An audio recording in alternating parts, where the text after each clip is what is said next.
What's up, guys? Welcome back to Newswave. This past weekend, we did have too many games. There was a big gaming convention in the Northeast, and a bunch of the members from the Spawncast went out to it. We got to meet a ton of viewers there, which was awesome. And we did a live Spawncast episode there for a panel, and we had a recording for that. I will be posting it here on the channel hopefully soon when we get it all set up and uploaded. That way, of course, if you weren't able to make it out, you can still see it. So keep an eye out for that, and a big shout out again to all the people who came out and said hi this weekend. Today, though, we do have a bunch of stuff to go over, which includes Nintendo responding once again to game keycards. This time, it was brought up at their annual gathering of the shareholders. It was an interesting location and situation for all of that. Also, we do have a big showcase coming up this weekend from Bandai Namco. We'll go over what they could be announcing there. And there are reports now coming in that PlayStation 5s are overheating. Specifically, though, with Death Stranding 2. So we'll go over what exactly that could be as well. So if you guys enjoy these videos, make sure you hit that like button. Helps out a ton. And if you're new here to the Spawn Wave channel, make sure you subscribe down below. And of course, members for the channel do get Newswave early. If you'd like to learn more about that, click the join button or link in the description down below. And we're gonna start today with Greatness. That being from the GameCube generation, as we do have another title going into NSO for the Switch 2, and you can see it here. That's right. Mario Strikers says that it hits the pitch in 5-on-5 matches in Mario Strikers, coming to Nintendo GameCube, Nintendo Classics on Nintendo Switch 2 for Nintendo Switch Online, plus expansion pack members on July 3rd. So this week we'll be able to check this out. Now look, okay, Mario Strikers, awesome game. I mean, this is like where it started, classic title. Here's the thing, though, I don't have a lot of confidence in Nintendo's online, specifically if you have 4 people in there. It's a roll of the dice with just 2 people. You get 4 people attempting to play this online and all in different locations. It's probably going to stutter and be all over the place. But that one chance where you get everything working well, it should be a blast. And hey, if you can play locally, even better.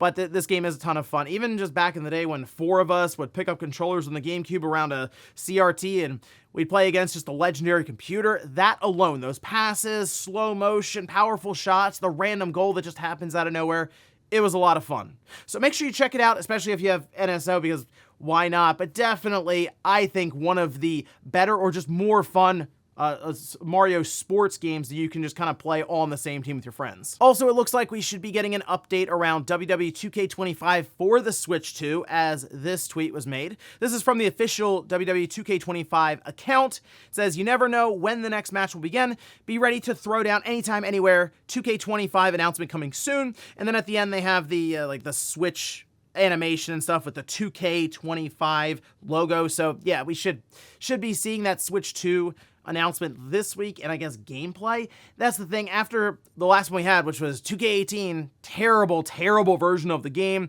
that just got abandoned on the Switch 1. The Switch 2 does make the game run better. It still looks terrible though, like visually, so this hopefully is a huge 180, massive turnaround from that. And even if it, say, looks like some weird PS4, Xbox Series S hybrid of the game, it's just going to look significantly better and should run significantly better than 2K18. On the Steam Deck, you can run, I believe, 2K25. I know 2K24 at 60 frames per second while playing around with the settings. So we should just see a good running version of 2K25 on the Switch 2, and hopefully they can get it out for the holidays, because it's going to be really awkward if they try to launch it maybe to start next year, you know, a couple months before 2K26 is set to be revealed. Oh, and since we're now less than 3 weeks away from Donkey Kong Bananza coming out, you want to keep an eye out for the final previews that'll be released, and we can see Andy Robinson let us know when that'll be happening. This over on his account, saying, "I'm playing Donkey Kong Bananza at a Nintendo preview event today. Permitted to share coverage, embargo on Tuesday." Okay, so July 1st. It's going to depend, obviously, on time zone differences and stuff there, but I believe that should end up being that morning for me in Eastern time. So just, I guess we'll get a look at it with the newly revealed details from that latest Direct. I can't imagine it's the same exact demo that they had them play, I mean, before that Direct, where we didn't know, like, Pauline was technically in it. So that'll be cool just to see that, along with the transformations, and maybe even a different world that they'll present to them with different puzzles and mechanics for them to try out. And guys, with some of the quick news out of the way, let's get into the bigger stuff. Let's start right away with Nintendo game key cards and their response to a question around this at their annual gathering of the shareholders. Now, there were a ton of questions. In fact, the one we're going to look at was question 15. So we should be getting a pretty lengthy transcription of all the questions and answers that were thrown around, and I'll do a follow-up video here when that comes out. We can translate it over into English and see exactly what Nintendo had to deal with there, as we did have sort of a running tally as it was happening, but it seemed like some details were just kind of like missed, or it was on the fly, right? They're doing their best. That's N Styles over on X. And as they were following along, yes, game key cards did pop up. So let's take a look at the translation here. This again, courtesy of X, we can see. Where the question was, I often hear that third-party games don't sell well on Nintendo's hardware. This is an investor asking Nintendo. I think the Switch 2's key card has mediocre specs and lacks appeal, but it's widely adopted by third parties. Could this spec lead to a drift away from third-party supports? They're kind of lining up the idea of, okay, look, third-party games don't typically sell well on Nintendo's hardware, which I know it's a hotly debated topic in general, because you see something like Monster Hunter do very well, we'll say, on Nintendo's hardware. But in this instance, the game key card isn't helping matters because there is a stigma attached to it, right? Mediocre specs and lacks appeal. So this saying, well, is that just going to have third parties start to drift away from supporting the platform because game key cards isn't really working out as well for them in general, along with them maybe having slower sales to start? This was the answer from Nintendo. The game, or the key card, does not contain the game itself, but rather a key for activation. I like how they explain this to people. Like, that wasn't even necessarily the question there. It was, okay, how does it work? But anyway, download is required when playing for the first time. It was adopted because the internal storage capacity is larger than that of the Switch. We will make efforts to ensure that third-party software sells well. So there were some other discussions around what was said by Nintendo, and it seemed like they had at least discussed and consulted with third parties as to how they can make it work, because the option outside of game key cards existing is to just not move games over to the Switch 2, or just the Switch. There have been games that have been kicked around in the rumor mill that were targeting the Switch 1, but they weren't necessarily going to shell out money for a 32GB card or even a 64GB card. It just didn't make sense for them financially. The numbers weren't adding up, right? So they just move away from it.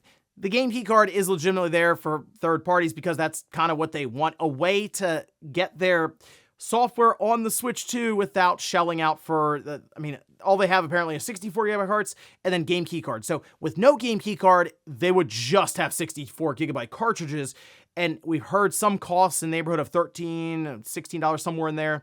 That's just not necessarily going to work for third parties who also need to take 30% of the money they bring in on that platform and give it to Nintendo. I do think it's interesting to note that Nintendo says, oh, the Switch 2 has more internal storage, so we can do the game key card. It makes me wonder if they had this idea maybe even halfway through the Switch 1's life, but realize that thing has less than 32 gigabytes because they have to account for the lowest common denominator there. Sure, the Switch OLED had 64 gigabytes, but even then, I mean, we know Street Fighter, for example, on the Switch 2, 50 gigabyte download. That's the entirety of the 64 gigabyte because you're going to take some and allot it to the OS and other updates. Like, they partition some. So that still doesn't necessarily make sense. And I'm going to say now, when Call of Duty shows up, that's going to be very, very interesting to see how much you have to download for that game key card title. But Nintendo is just saying, hey, like, this is us meeting the third parties in the middle. But if game key cards really have that kind of a stigma, does it really make sense for third parties to continue down that path? Or should Nintendo really work hard to get these 64 gigabyte cartridges down in terms of pricing by just manufacturing a ton of them with their first party games? And I think that would make more sense overall, since I know game key cards, we still need more data to see how it's going in terms of reception from the mainstream. But so far, early on, it hasn't exactly blown people away and said, okay, no, there's no issue here when it comes to game key cards. It is just a small number of people online saying this, because all we've seen are apparently slower than expected sales, according to one publisher. We need to see more information on this one, especially a can't miss release that does use a game key card. Like maybe FromSoft's game next year. If that's a game key card and everyone just goes, you know what, I got to get this game, I'm going to buy into it, then we'll know that the game key card necessarily isn't the biggest roadblock out there. But at least for now, the jury's still out on it. Next up, let's talk about the PlayStation 5 apparently overheating with Death Stranding 2, which I'd been playing before I left for the convention or the weekend, and the game looks incredible. And even so on the PS5 Pro, it looks great, runs great too, because the performance mode there at 60 FPS still looks like the quality mode on the base PS5, which again, is the reason I really got the PS5 Pro was for that specific thing. The performance mode frame rate, but the visual quality of just quality mode. So here I am now playing Death Stranding 2, incredible looking game, and then I look online and oh yeah, people's PlayStation 5 systems are overheating, which immediately I'm thinking, oh, well, they probably need to clean the system. Not necessarily. Let's take a look. This we can see posted up. Now, this was captured over on Push Square, citing Reddit, where one person says, I've been playing the game on a base PS5, and overall it runs great. The graphics are stunning, and I've had no issues during regular gameplay. But as soon as I pause the game, and the map screen comes up, the fan suddenly goes into overdrive, and I get an overheat warning. It's strange because everything else runs smoothly, even during long gameplay sessions. But the moment I bring up the map and start planning a route, the fan suddenly goes crazy, and I get an overheating warning. I just cleaned the console recently, and it's in a well-ventilated spot, so airflow shouldn't be a problem. Another person chimed in and says, I've got the exact same problem. I'm using an original PS5 digital version. Fans start screaming only on the map menu. So some are trying to figure out what's going on here.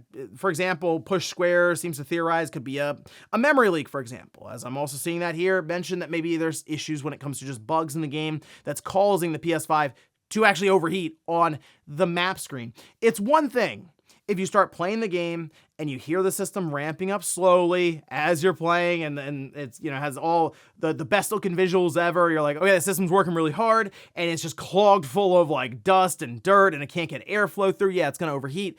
In this instance, though, just when you go to the map screen, which, yes, I mean the game's still running in the background, sure, because it's like an overlay.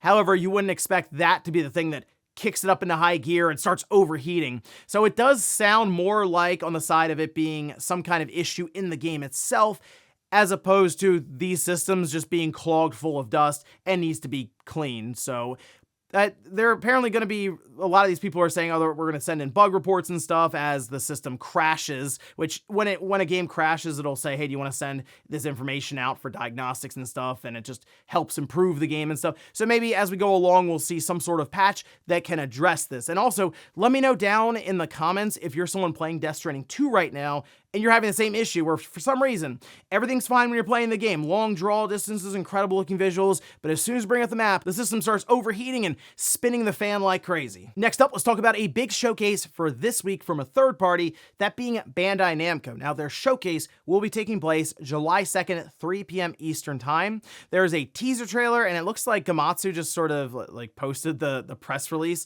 on their website as well with all the information, but you can see some of the teaser trailer here.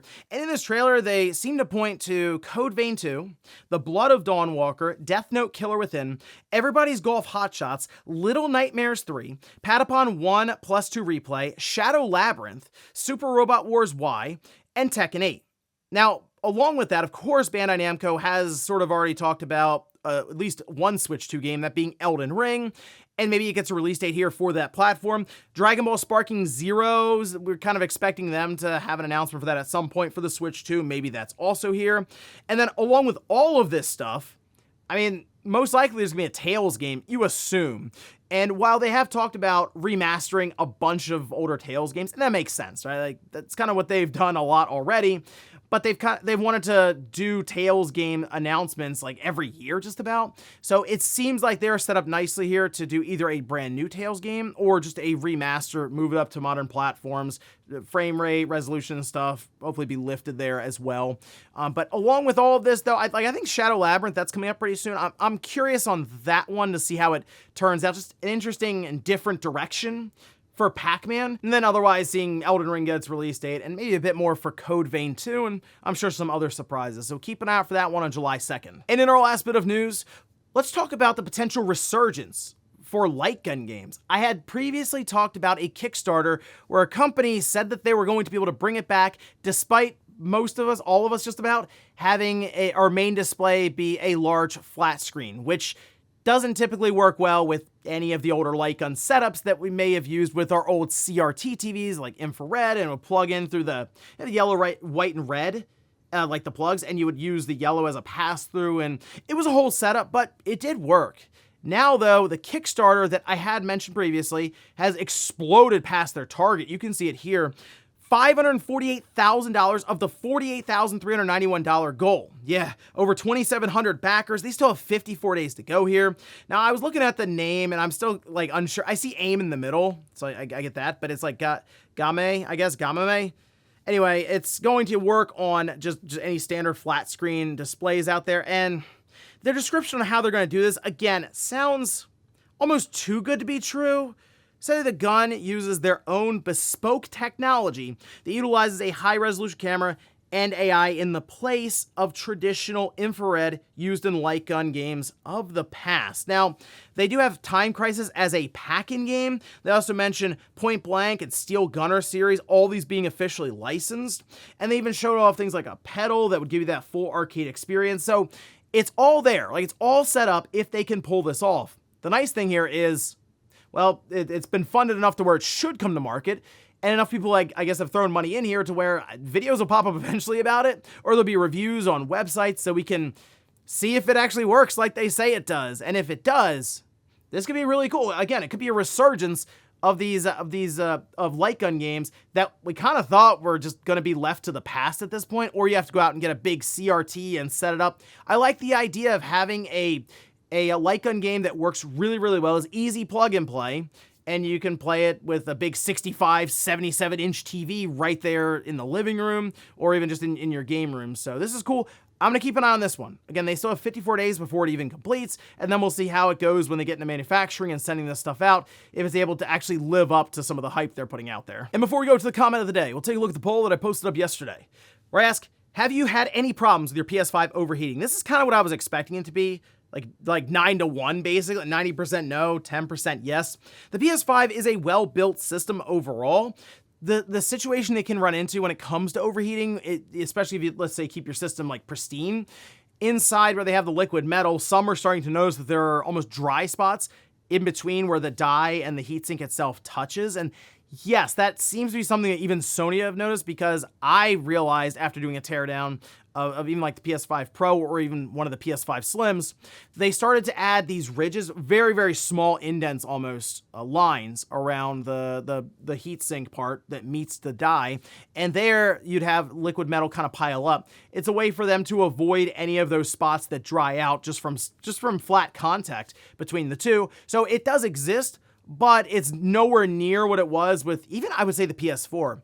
I'm sure many of you had the PS4 jet engine effect, where you'd play a Call of Duty. Even the PS4 Pro was crazy. I think it was trying to take off in orbit half the time. And as you're playing, you just hear it spin up and spin up and spin up, and it would get super audible and at times overtake the TV volume. But now with the PS5, seems like Sony's figured that out. Even the Xbox Series X, all the hardware this generation has been pretty good, especially when it comes to acoustics. So it doesn't shock me that this for PS5 overheating is 9-1. And we'll finish up with the comment of the day, as you're seeing here. This is from Pix, who says, I got the Switch 1 version of Raidu despite having a Switch 2, simply because Raidu on Switch 2 is a game keycard. And I just wanted to have the game on the cartridge. 60 FPS either way. If you play on Switch 2, you just sacrifice some resolution and slightly higher fidelity visuals. You'll probably, because it's reading off the Switch 1 cartridge, you'll probably sacrifice some loading time there too. I'm not sure what the loading time comparisons are for Raidu going off of a Switch 2. Well, it'd just be a download, then it wouldn't be game keycard. But it's running off of the fast internal storage on the Switch 2 versus having to read off of the cartridge.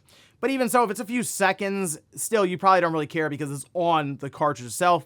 And this could end up being kind of a trend going. It looks really weird as it is from the outside. Oh, the Switch 1 has everything on the cartridge. The Switch 2 has to download it, even though it's not even that much larger than the Switch 1. It looks weird. But we know that, yeah, there's just a 64 gigabyte cartridge or a game key card. But most people in the mainstream wouldn't necessarily know that, and that's just kind of the situation Nintendo's in. Get those 64 gigabyte cartridges lower in price so that many of these manufacturers or publishers are willing to use them. And ladies and gentlemen, that's going to do it here for Newswave. If you enjoyed this video, guys, hit that like button. If not, hit the dislike. Leave comments down below about everything we talked about here today. If you missed last week's Newswave, I'll leave it up here in a card. Or maybe you wanted to see what was going on inside the Switch 2 dock. I did an entire teardown on that yesterday, and I'll leave that right below it. Thanks, guys, for watching, and I'll see you next time.